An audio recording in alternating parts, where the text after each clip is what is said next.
दोस्तों water crisis हमेशा से एक प्रेवलेंट इशू रहा हिंदुस्तान के लिए।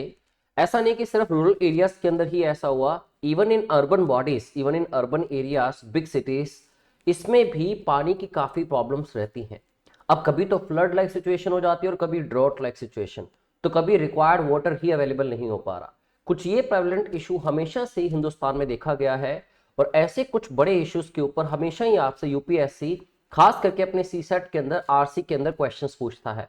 कभी वो आपसे कंक्लूजन पूछता है, तो कभी क्रक्स ऑफ द पैसेज, तो कभी लॉजिकल अजम्पशन या कभी इन्फरेंस, तो कभी एक मैसेज जो कन्वे करता है वो पैसेज या उस पैसेज का ऑथर। दोस्तों ऐसा एक पैसेज आपसे पूछा गया यूपीएससी के प्रीवियस ईयर एग्जाम्स के अंदर। आज डिस्कस करते हैं वाटर क्राइसिस के ऊपर ऐसा कौन सा पैसेज पूछा गया और उसके अंदर जो आंसर ऑप्शंस थी, कौन सा आंसर ऑप्शन करेक्ट था according to the question based on the passage. Well, passage आपसे पूछा गया, are urban bodies can not possibly ensure sustainable delivery of water. यहां बात दोस्तों रूरल एरियाज की नहीं, यहां पे बात हो रही है पर्टिकुलरली अर्बन बॉडीज की, कि हमारी जो अर्बन बॉडीज हैं पॉसिबली ऐसे चांसेस हैं कि वो नहीं कर सकती एंश्योर, गारंटी नहीं कर सकती सस्टेनेबल मतलब स्टैटिक, कि एक चीज चलती रहेगी regularly, sustainable delivery of water in are cities unless. अब अनलेस लगा है, दैट सिंपली मीन्स यहां पे कुछ ना कुछ सोल्यूशन तो आने वाला है, राइट। कुछ वर्ड्स के साथ आप इंडिकेट कर लेते हो कि यहाँ पे शिफ्ट हुआ है, सेंटेंस के अंदर कुछ ऐसी कंजंक्शन लगी है, जैसे मान लीजिए मैं यहाँ पे हाउएवर ऐड करता हूं, दैट मीन्स कुछ चांसेस हैं possibly.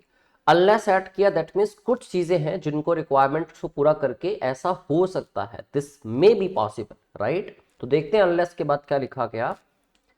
Unless financing mechanisms are put in place. तो यहां दोस्तों बात किस पे फोकस की गई, फाइनेंस के ऊपर, कि जब तक कि फाइनेंसिंग मैकेनिज्म्स जो हैं, ठीक है, उनको काम में नहीं लाया जाता, तब तक पॉसिबली हमारी अर्बन बॉडीज जो वाटर क्राइसिस हैं उनसे ओवरकम नहीं कर सकती, या कह लो कि एक सस्टेनेबल डिलीवरी ऑफ वाटर का होना मुश्किल होगा, राइट। आगे पढ़ते हैं। Water delivery requires heavy investment. आप अगली लाइन में फिर से देखें तो फिर से इन्वेस्टमेंट के ऊपर बात आई, मतलब फोकस अभी भी फाइनेंस के ऊपर है, फोकस अभी भी मनी के ऊपर है, फोकस इन्वेस्टमेंट के ऊपर है। Water delivery requires heavy investment in collecting, किस चीज के लिए, collecting it from a natural source, natural source से वाटर को कलेक्ट करना, ट्रीटिंग इट टू मेक, उसको ऐसा ट्रीट करना ताकि वो पोर्टेबल बन जाए, पीने लायक बन जाए, and laying a distribution network, और एक ऐसा डिस्ट्रीब्यूशन नेटवर्क बिछाना of pipes for delivery to the users. तो मेनली यहां देखें अगर, तो मेन मुद्दा ये था कि हमारी बॉडीज जो हैं, अर्बन बॉडीज जो हैं, वाटर रिक्वायरमेंट्स को पूरा नहीं कर पा रही, सस्टेनेबल डिलीवरी ऑफ वाटर नहीं हो रहा, जब तक कि ये चीजें ना हो जाए, ठीक है। जब तक क्या ना हो जाए, जब तक कि फाइनेंसिंग मैकेनिज्म्स को काम में ना लाया जाए, क्योंकि बहुत हैवी इन्वेस्टमेंट्स चाहिए। अब हैवी इन्वेस्टमेंट्स किस काम के लिए चाहिए, एक तो पानी को कलेक्ट करना नेचुरल सोर्सेस में से, उसके बाद उसको ट्रीट करके उसको पोर्टेबल बनाना और बिछाना एक distribution network, so that pipes के थ्रू, सो दैट पानी हम तक पहुंच सके, ठीक है, to the users. Now it also requires investments. फिर से दोस्तों इन्वेस्टमेंट की बात हुई, इन्वेस्टमेंट की बात हुई है, दैट मींस यहां मुद्दा मेनली जो ऑथर ऑफ द पैसेज है उसने पैसेज क्यों लिखा, he or she wants to emphasize the need of money, the need of investment, the need of finance, right. It also requires investments in sewerage. तो sewerage के अंदर भी investment चाहिए आपको, बाकी चीजों में तो चाहिए।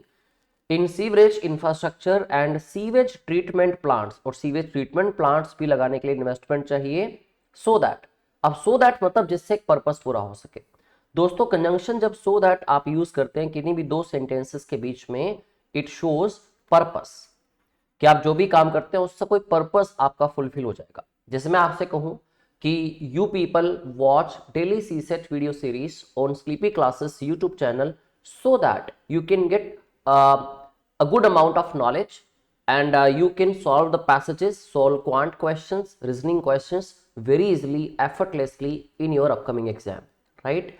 तो पीछे का पर्पस क्या बताया आपने, so that से बताया, so that the sewers can carry the waste water to these plants to ensure, ताकि क्या हो सके कि जो सीवर्स हैं वो कैरी कर सके वेस्ट वाटर को to these plants to ensure that no untreated sewage is discharged back into natural water bodies, ताकि कोई भी ऐसा सीवेज जिसके अंदर वेस्ट मटेरियल भी है, वेस्ट वाटर है, वो वापस डिस्चार्ज होकर नेचुरल सोर्सेज में ना चला जाए, क्योंकि फिर से हमें उतनी लेबर करनी पड़ेगी, उसको फिर से ट्रीट करना पड़ेगा, उसको प्यूरिफाई करके फिर से पोर्टेबल बनाने के लिए फिर इन्वेस्टमेंट्स होंगे, राइट। तो ये भी इंश्योर करना है और इसके लिए भी क्या चाहिए, इन्वेस्टमेंट चाहिए। if our cities were rich enough, again if our cities were rich enough, एक कंडीशन क्रिएट की गई, दैट मीन्स यहां बात हुई रिचनेस की, अगेन फाइनेंस की, means the passage again wants to emphasize if cities were rich enough means cities had that much fund, that much investment, finance, money to meet the entire cost, water could be delivered free, तो पानी को free deliver किया जा सकता था, they are not, वो rich है नहीं। तो दोस्तों आप बार चीजों को अगर एम्फेसाइजेशन के हिसाब से देख रहे हैं, जो वाटर क्राइसिस है, फ्रेश वाटर की अवेलेबिलिटी, वाटर की डिलीवरी एक्चुअली, ठीक है, उसके लिए बहुत सारे रिसोर्सेस में इन्वेस्टमेंट रिक्वायर्ड है। अगर वो हो जाए पूरी तो डेफिनेटली क्या होगा, फ्री वाटर डिलीवरी भी हो जाएगी। लेकिन सिटीज उसके लिए रिच नहीं है, उतना पैसा नहीं है, उतने फाइनेंस, मनी, इन्वेस्टमेंट नहीं है। तो यहां से जाके आप कुछ एक ओवरऑल आइडिया निकाल लेते हो पैसेज का।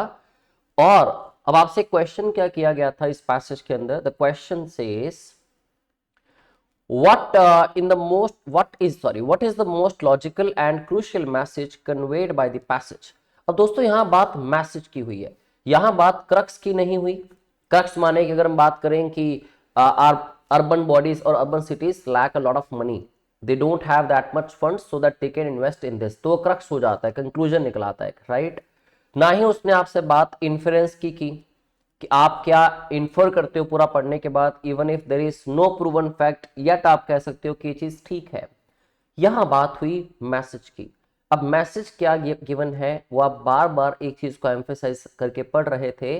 जब आपको कोई एडवाइस करता है ना, सपोज आप लाइफ में अच्छा नहीं कर रहे, ठीक है, आपको कोई एडवाइस करते हैं कि अगर ये करेगा तो इसके ये बेनिफिट मिलेंगे तुझे, ये करेगा तो इसके ये बेनिफिट मिलेंगे, ये भी कर लेगा तो इससे और बेनिफिट मिलेगा, तो बार बार आपको मल्टीपल एग्जाम्पल्स लेके एडवाइस दी जाती है, सजेशन दी जाती है, मैसेज दिया जाता है कि अगर ये नहीं करेगा तो ये होगा, और अगर इन चीजों को कर लेता है तो ये लाइफ में ये बेनिफिट्स हो सकते हैं। तो ऐसा एक मैसेज आपको पैसेज के अंदर भी देखने को मिला। देखते हैं ऑप्शंस क्या थी। Option A says urban local bodies must recover costs through user charges, कि उनको यूजर चार्जेस से कोस्ट रिकवर करनी चाहिए जिससे उनके पास पैसा आ जाएगा, क्योंकि क्लियरली पैसेज में कहा गया था कि urban bodies are not rich enough, अगर वो होते तो ये प्रॉब्लम्स ना आती, राइट। तो यहां बात कोस्ट की हुई है, कोस्ट मतलब यहां पे बात फाइनेंस से रिलेटेड हुई है, मनी रिलेटेड हुई है, जिससे कि फंड आ जाएगा। तो ये बात बिल्कुल वैसे ही रिलेट कर रही है जैसे पैसेज के अंदर बार बार पैसे की बात हो रही थी, राइट। स्टिल अगली ऑप्शन देखते हैं। Option B now says urban local bodies are not efficient enough to meet the water requirements of our cities. ये तो एक फैक्ट है ना जो बताया गया, जो फर्स्ट लाइन के अंदर ही गिवन था कि ऐसा डेफिनेटली नहीं कर पा रहे, बट नहीं कर पा रहे उसके पीछे अगर रीजंस पूछे जाते तो आप क्रक्स बताते। अगर वो मैसेज पूछ रहा है दैट मीन्स वो कोई ना कोई आपको ओवरकम करने का तरीका या नजरिया बता रहा है, ठीक है। तो ये तो एक फैक्ट था, ये मैसेज तो नहीं था, राइट। तो ये ऑप्शन आपका एलिमिनेट हो जाता है, option B. Now let us go with option C. Water shortage in our cities is perennial problem, perennial means permanent हो चुकी है, प्रेवलेंट है, काफी एग्जिस्ट करती है, that can not be solve, ये कह रहे हैं सॉल्व किया ही नहीं जा सकता, ठीक है। अब उसमें तो बार बार मनी रिक्वायरमेंट्स को बताया गया कि अगर इन्वेस्टमेंट्स आ जाएं, अगर फंड्स जनरेट हो जाएं, पैसा आ जाए, अर्बन बॉडीज अगर रिच होती तो डेफिनेटली इस चीज से ओवरकम किया जा सकता है, ये सब पर्टिकुलर इन्वेस्टमेंट्स को करने के बाद, राइट। तो ऐसा नहीं कि वो कर नहीं सकते। और आपने पहले भी मैंने आपको बताया था कि जब सेंटेंस के अंदर अनलेस लिखा है ना यहाँ पे, इससे पहले पढ़िए, are urban bodies can not possibly ensure sustainable delivery of water in our cities, ये एक फैक्ट था, जो फैक्ट आपके ऑप्शन में भी आया, लेकिन साथ में अनलेस लगाया गया कि जब तक कि ये नहीं हो जाता, और क्या नहीं हो जाता वो आपने सारा पढ़ा, ठीक है। मतलब इस चीज के होने से ये रिक्वायरमेंट पूरी की जा सकती थी, राइट। तो ये भी हमारा मैसेज नहीं था पैसेज का, तो इसलिए my dear friends option C can also be easily eliminated, right. Now let's go with the last option, option D. In view of the water crisis in our cities, इस चीज को देखते हुए there is an urgent need to limit the population of cities by adopting an upper limit of population size. अब दोस्तों फैसला आपके हाथ में है. आई होप आप इस वीडियो को जब देख रहे हैं तो आपको क्लियरली समझ आ रहा है, और आप कमेंट बॉक्स में जरूर बताइएगा कि फैसला क्या आपके हाथ में है. राइट, कितने लोगों का आंसर ठीक हुआ. अब ऑप्शन ए और डी में देखें तो बड़ा क्लियर आपको समझ आ रहा है कि यहां किसको एम्फेसाइज किया जा रहा है, पॉपुलेशन साइज को, और फर्स्ट ऑप्शन में किसको एम्फेसाइज किया जा रहा है, कोस्ट इकट्ठा करने को, मतलब फाइनेंस मनी या फंड इकट्ठा करने को. और पैसेज किसकी बात कर रहा था, पॉपुलेशन की या इन्वेस्टमेंट्स की, इन्वेस्टमेंट्स की. राइट, तो ऑप्शन डी भी आपका एलिमिनेट हो जाता है इससे, और आंसर ऑप्शन आपका क्या होगा, option A only. Right, I hope आप लोग अंडरस्टैंड कर पाए. बहुत बड़ा मुश्किल टास्क नहीं थी ये, ठीक है. इजी वर्ड्स थे, इजी टू अंडरस्टैंड था, एम्फेसाइजेशन बहुत ज्यादा थी जिसके रिलेटेड हमें आंसर चाहिए था, and we could easily solve this task. Now if you people also want to clear all of these things and clear all your doubts and want a sustainable practices like sustainable delivery of water, तो sustainable practice अगर आपको चाहिए एक strategic plan के साथ with your homework sheets, with practice sheets, with topic tests, video solutions, live doubt classes, ये सारी चीजें हमने सी सेट के लिए सक्षम कोर्स के अंदर स्ट्रेटेजिकली प्लान की हैं, और साथ में आपकी इवेल्युएशन के लिए ढेर सारे टॉपिक टेस्ट्स और मॉक टेस्ट्स भी हैं. राइट, तो आप इस सक्षम कोर्स को हमारे ज्वाइन कर सकते हो अगर आप भी एक सस्टेनेबल ग्रोथ चाहते हो लाइफ में, और प्रीलिम्स के अंदर आप चाहते हैं कि आपको किसी तरह की हार का मुंह ना देखना पड़े. तो सक्षम कोर्स हमारा बैच 5 ओपन है एडमिशंस के लिए, आप लोग टीम से कॉन्टेक्ट कर सकते हैं. बाकी इस तरह के इंटरेस्टिंग पैसेजेस, कुछ ऐसे फैक्ट्स और प्रीवियस क्वेश्चंस के साथ मैं अंकुश टावरा आपको मिलता रहूंगा ऐसे ही डेली वीडियो सीरीज के अंदर. आप देखते रहिए, इसका फायदा उठाते रहें, and I wish you all the best for your preparation for UPSC prelims 2024 exam. Thank you very much, have a good day, best of luck.